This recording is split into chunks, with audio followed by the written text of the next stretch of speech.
Direction maintenant le Nord, où on passe du sucre aux frites. Oui, on parle du site d'Éco-d'œuvre où le groupe Tereos, qui possède les marques Béguincet et La Perruche, a exploité une sucrerie pendant 150 ans. Les portes ont fermé en mars dernier.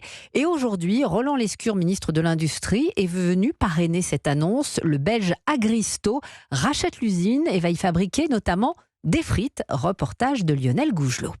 Pour l'installation de la future usine de transformation de pommes de terre, il faudra raser 26 hectares de l'ancien site sucrier. Et le patron de Tereos explique au ministre Roland Lescure que le géant belge de la frite récupérera également les bassins de réserve d'eau existants. Donc en fait, on vend à Agristo une partie des bassins. Pour les betteraves, il faut de l'eau. Et pour laver les patates, pareil. Aussi. Est-ce que ça fait partie des raisons pour lesquelles ce site était intéressant pour vous? Oui, en fait, comme les betteraves doivent être lavées, aussi les pommes de terre doivent être lavées. Donc il y a une ressemblance.